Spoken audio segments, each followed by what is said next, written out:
होके मायूस ना मन से उखाड़ो असफलता के पौधे।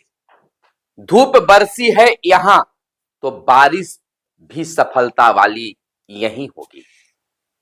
बिहार के नियोजित शिक्षकों को अब गदगद होना चाहिए, गुरु जी को गदगद हो जाना चाहिए, क्योंकि माननीय पटना हाई कोर्ट का जजमेंट आ गया है बिहार के नियोजित शिक्षकों को लेकर। खुशियां मनाइए और अब यह निर्णय करने का समय आ गया है कि आप नियोजित बनकर रहेंगे या विशिष्ट शिक्षक बनेंगे या फिर हेड टीचर बनकर प्राथमिक विद्यालय में जाइएगा।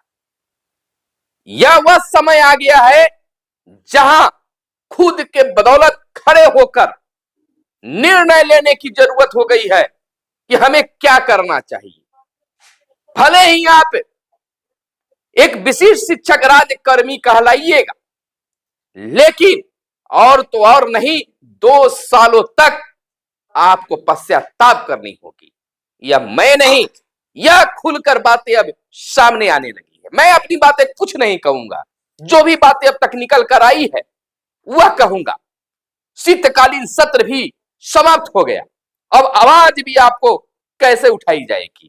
संगठन भी चुप्पी साध ली है और आप भी स्कूल से घर और घर से स्कूल करने में मस्त हैं, लेकिन निर्णय करने में आपको ज्यादा समय अब नहीं लगाना चाहिए, क्योंकि काउंसलिंग का भी समय तिथि निर्धारित हो गया है। नमस्कार, मैं हूं आपके साथ सुनील बॉबी और आप इस समय देख रहे हैं बिहार के नियोजित शिक्षकों पर स्पेशल रिपोर्ट। दोस्तों, तमाम शिक्षक साथियों, मेरे मित्रों, भाइयों और तमाम शिक्षक शिक्षिका बहनों, अब यह वह घड़ी आ गई है जहां पर आपको निर्णय करना है कि हमें क्या करना चाहिए। ना तो किसी के जबरिया ट्रांसफर से नाखुश या खुश होना है, या जबरिया ट्रांसफर ना लेना है, या जबरिया आपको विशिष्ट शिक्षक नहीं बनना है, या जबरिया नियोजित शिक्षक नहीं बनकर रहना है, या जबरिया हेड टीचर नहीं बनना है। आप अपना सोचिए, अंतर्यात्मा में झांकिए और खुद निर्णय लीजिए कि क्या है। लेकिन आज की परिस्थिति और स्थिति क्या है, उस पर हम आज चर्चा करेंगे और तमाम चीजों पर हम आपको बताएंगे। उसके बाद आप निर्णय लीजिएगा, आप गलत हैं, संगठन गलत है, विभाग गलत है, या कौन गलत है।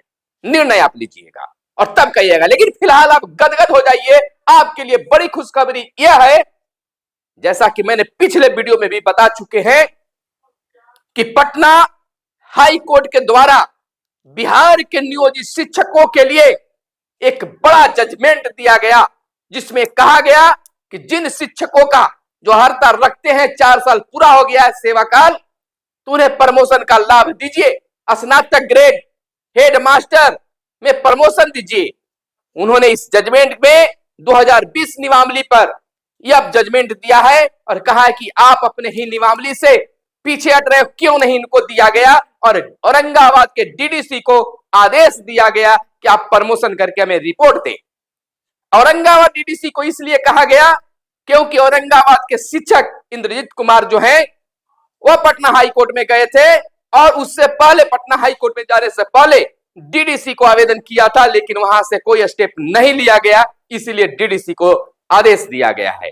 हालांकि एक जजमेंट आ जाता है, उसके बाद सब पर लागू होता है। अगर नहीं लागू होता है तो फिर एक सामूहिक देना पड़ेगा, लेकिन अब आपको प्रमोशन भी मिलेगा और तमाम लाभ मिलेगी, क्योंकि आप सक्षमता पास कर गए हैं।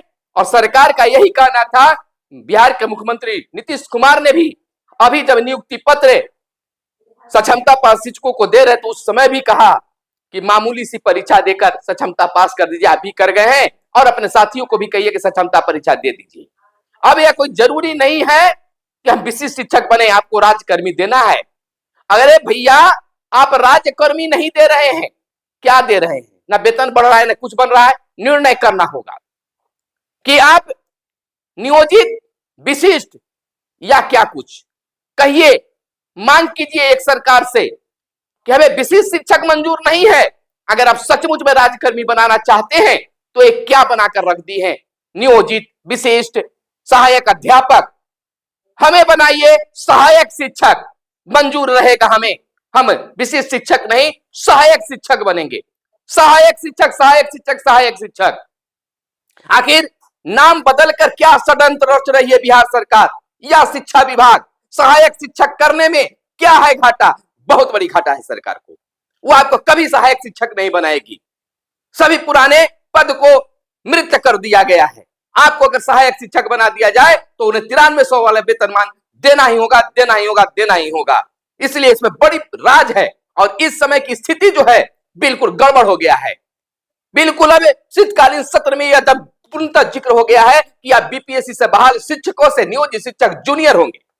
और यह तो आप खुद जान गए हैं कि जब नियोजित शिक्षक से हम विशिष्ट शिक्षक बनेंगे तो ऐसा भी हम बीपीएससी से शिक्षकों से जूनियर होंगे, क्योंकि हमारी बहाली नहीं होगी, हमें नियोजित शिक्षक से रिजाइन मारकर वहां जाना होगा। यह बिल्कुल सही बात है, आप समझ चुके होंगे। अब यहां पर बस 2-4 दिन के अंदर में आपको निर्णय लेना होगा, इसलिए कि 23 से 31 दिसंबर तक सक्षमता, जो दूसरा सक्षमता परीक्षा हुआ सक्षमता 2, उनके लिए काउंसलिंग होगी और हेड टीचर जो हैं उनको 9 तारीख से 13 दिसंबर तक काउंसलिंग होगी। सक्षमता 2 पास जो हैं उनके लिए 23 दिसंबर से 31 दिसंबर तक काउंसलिंग होगी और हेड टीचर के लिए 9 से 13 दिसंबर तक होगी। तो इन्हीं में तमाम हेड टीचर को भी निर्णय लेना होगा और नियोजित शिक्षक को भी, जो प्रधान शिक्षक बनने जा रहे हैं उन्हें भी। सीनियर जूनियर वाली भी बात क्लियर हो गया। सेवा निरंतरता पर काफी उधेड़ बुन है। भले ही मंत्री जी कह दिए कि इस पर हम समीक्षा करेंगे। क्या समीक्षा करेंगे भाई? किसी की जान जा रही है और आप कह रहे हैं कि अब दवा का निर्माण करेंगे? नहीं चलेगा। और अगर विशिष्ट शिक्षक आप बनते हैं, हेड टीचर बनते हैं, तो 2 साल का प्रोबेशनल पीरियड में आपको रहना पड़ेगा। कोई इंक्रीमेंट कुछ नहीं बढ़ेगा और नियोजित शिक्षक रहने में इंक्रीमेंट भी आपको जनवरी में बढ़ जाएगा और कोई वहां वेतन नहीं बढ़ने जा रहा है। यह जान लीजिए, सोचिए, मेरी बातों पर मत आइए, सब पॉइंट बाय पॉइंट हम बता रहे हैं, उस पर आप विचार कीजिए और तब जाकर निर्णय लीजिए। नियोजित शिक्षक से रिजाइन मारकर और आपको विशिष्ट शिक्षक बनना होगा। सबसे पहले तो नियोजित विशिष्ट नहीं चलेगा, नियोजित भी अब नहीं चलेगा, विशिष्ट भी नहीं चलेगा हमें, और सहायक अध्यापक भी नहीं चलेगा, हमको सहायक शिक्षक चलेगा। एक ही रखिए, ना तो नियोजित, ना विशिष्ट, ना सहायक अध्यापक, हमें सहायक शिक्षक बनाइए। अगर जबरिया करना ही है तो आप नाम चेंज कर लीजिए। नाम चेंज करने में क्या हो रहा है? आज के समय में पुराने पुराने शहर के नाम बदल दिए जा रहे हैं और शिक्षक को कई कैटेगरिया में बांट दिया गया। और वह भी शिक्षक को, जो एक शिक्षक खाली कहा जाता है, उस नाम को रखने में आपको क्या तकलीफ हो रही है? एक तमाम रूप से इस कमेंट में सभी शिक्षक रही है कि हमें चाहिए विशिष्ट नहीं सहायक शिक्षक। विशिष्ट लिखिए सभी कमेंट में, विशिष्ट नहीं सहायक शिक्षक, विशिष्ट नहीं सहायक शिक्षक। एक एक शिक्षक 10-10 कमेंट कीजिए, तब जाकर यह वीडियो वायरल होगी। और वीडियो को खूब वायरल कीजिए उस कमेंट के साथ, तब सरकार तक ये बात पहुंचेगी कि शिक्षक की मांग अब क्या है। क्यों नहीं चाहती है बिहार सरकार सहायक शिक्षक नियोजित शिक्षकों को कहने के लिए? आप बीपीएससी से बहाल शिक्षकों को, सहायक अध्यापक, उनके साथ भी खेला हो गया, उनको भी छला जा रहा है। उनको सहायक शिक्षक क्यों नहीं रखा गया? कहीं नहीं कहीं होठ है, लोगों में इस तरह से उधेड़बुन पैदा की जा रही है। एक ही स्कूल में पढ़ाने वाले शिक्षकों में विविधता पैदा किया जा रहा है, लिंग भेद पैदा करने की कोशिश किया जा रहा है। इन तमाम लोगों को सोचना होगा, बीपीएससी से बहाल शिक्षकों को भी सोचना होगा और नियोजित शिक्षकों को भी सोचना होगा कि आखिरकार सरकार और विभाग सहायक शिक्षक क्यों नहीं नाम देना चाहती है। हाई कोर्ट से जीत हुई है और हाई कोर्ट में जब और लोग रीड करेंगे और इस बात को लाइए कि सहायक शिक्षक क्यों नहीं। जब हम राजकर्मी बन गए हैं तो विशिष्ट, नियोजित, विशिष्ट, प्रखंड शिक्षक, पंचायत शिक्षक के बाद फिर विशिष्ट, हमें सहायक शिक्षक दीजिए। इस बात को उठाइए। हालांकि गुरुजी को खुद गदगद हो जाना चाहिए। बहुत बड़ी खुशखबरी पटना हाईकोर्ट से मिला है और इसकी जीत का जश्न मनाइए, लेकिन जश्न के साथ साथ निर्णय लीजिए कि आपको क्या रहना है। आपने गलती की है, संगठन की बात नहीं मानी है, संगठन आज मौन धारण किए हुए है। एकाध दो संगठन माध्यमिक शिक्षक संघ वाले आवाज उठा रहे हैं, लेकिन आपका जो संगठन है प्रारंभिक शिक्षकों का, उनके द्वारा मौन धारण किए जा रहे हैं। केवल सोशल मीडिया पर आवाज उठाई जा रही है, कोर्ट तक बातें कर रहे हैं, लेकिन अब आपके कारण, क्योंकि उस वक्त वो सही निर्णय ले रहे थे या गलत, संघ के साथ रहना चाहिए था, आपने नहीं रहा। इसका कारण है कि मौन धारण किए हुए हैं। बहुत सारे शिक्षक संगठन के जो नेतृत्व करता है अन्यंत्र काम में लगे हुए हैं, आप जानते हैं। खैर, उनका भी अपनी जिंदगी है, जीना है। फिलहाल आप निर्णय लीजिए, क्योंकि गलती किए हैं।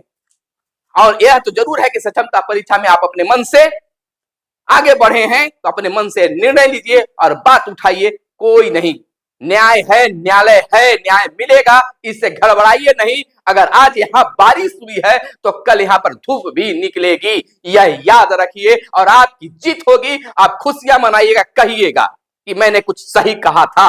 याद रखिए, आप आपको भड़काने का काम नहीं कर रहे हैं। जो सही चीज है वो, हमें नियोजित नहीं रहना है, हमें विशिष्ट शिक्षक नहीं बनना है, हमें सहायक अध्यापक नहीं बनना है, हमें सहायक शिक्षक बनाइए। अगर उसी रूप में हमको करना चाहते हैं कि रिजाइन मार के और कुछ नहीं मिलेगा, केवल एनपीएस के लाभ मिलेगा, तो हमें कोई मांग और नहीं है, एक ही मांग है, सहायक शिक्षक हमको नाम दे दीजिए। नाम देने में आपको किसी प्रकार की आर्थिक शोषण दोहन नहीं होगी, आर्थिक आपको भार नहीं पड़ेगा। इस बात को लेकर आगे बढ़िए और आगे बढ़िए, उठाइए मांग को। देखिए सरकार और विभाग कैसे तिल मिला जाती है।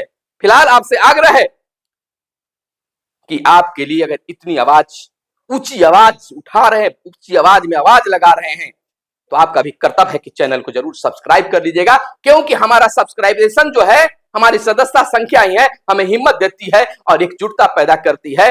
और लोग, सरकार और विभाग भी देखती है कि इनके पास इतने सदस्यों की संख्या है, तो उम्मीद ही नहीं, पूर्ण विश्वास है कि चैनल को सब्सक्राइब खूब भी कीजिएगा और अपने घर के तमाम मोबाइलों से इसे सब्सक्राइब करके ऊंची शिखर तक पहुंचाइएगा। तो चलते चलते फिर से शायरी दोहराते हैं। होके मासूम, होके मायूस, ना मन से उखाड़ो असफलता के पौधे। धूप बरसी है यहाँ तो बारिश भी सफलता वाली यही होगी, यही होगी, यही होगी। यानी नियोजित शिक्षकों की होगी, नियोजित शिक्षकों की होगी, नियोजित शिक्षकों की होगी, नियोजित शिक्षकों की होगी। जय हिंद, जय शिक्षक।